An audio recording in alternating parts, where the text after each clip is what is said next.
ایک رب کے سامنے جھکنے سے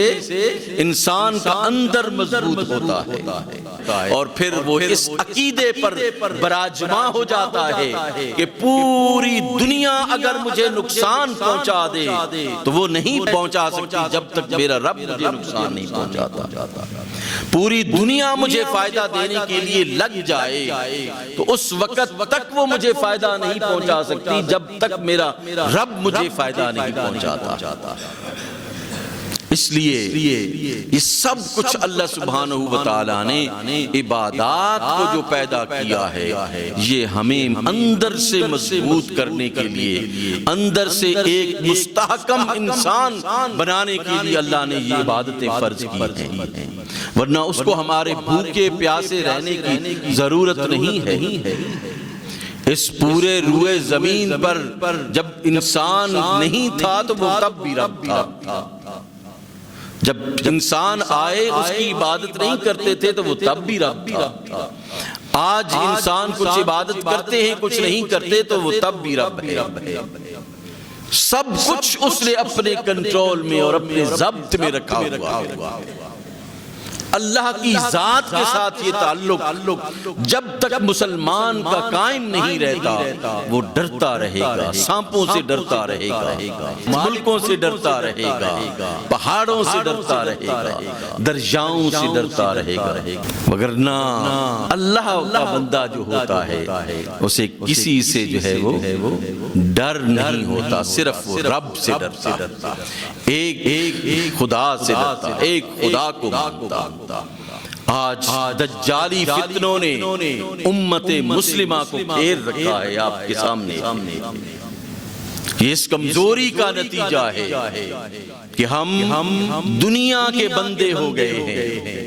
ہم نے اپنے رب کو چھوڑ دیا ہے، ہم نے یہ سوچ لیا ہے کہ مغرب کی جو ہے معیشت ہمیں مدد کرے گی تو ہماری معیشت بھی ٹھیک ہو جائے گی، مغرب ہماری مدد کرے گا، مشرق ہماری مدد کرے گا تو ہم ٹھیک ہو جائیں گے۔ اللہ جب مدد کرے گا تو ہم ٹھیک ہوں گے، اللہ جب ہمارے ساتھ ہوگا تو تب ہم جو ہے وہ باعزت ہوں گے۔ میرے اس وطن عزیز کو چاروں طرف سے مغرب نے گھیرا ہوا ہے اور اس کو ٹکڑوں میں تقسیم کرنا چاہتا ہے۔ میں یہ سمجھتا ہوں کہ ہمیں اللہ کی ذات کے ساتھ مضبوط تعلق قائم کرنا ہوگا، اور آج ایک ریاست اللہ کے نام پر کھڑی ہے، وہ کہتے ہم صرف اللہ سے ڈرتے، وہ نقصان پہنچائے گا تو پہنچے گا، وہ نہیں پہنچائے گا تو نہیں پہنچ سکتا۔ ہم نظریاتی لوگ ہیں اہل پاکستان، دین سے محبت کرنے والے ہیں، عوام ہیں، ہم بھی یہ کہتے ہیں کہ ہم اللہ کے ساتھ وابستہ ہیں اور وہی نقصان پہنچائے گا تو پہنچے گا، وہ نقصان نہیں پہنچائے گا تو نہیں پہنچے گا۔ آج مسلمان کو مسلمان کے ساتھ کس طرح بے دردی کے ساتھ لڑایا جا رہا ہے، وہ لوگ جن کو ہم نے کئی دہائیوں تک پروٹیکٹ کیا، ان کی حفاظت کی، ان کو خورد و نوش اس زمین نے دی، ان کو زندگی گزارنے کے لیے حالات جو ہے وہ اس سرزمین نے دی، وہی ہمارے اوپر جو ہے وہ حملہ آور ہیں۔ کیا کسی نے کہا کہ دل کے پھپھولے جل اٹھے سینے کے داغ سے، اس گھر کو آگ لگ گئی گھر کے چراغ سے۔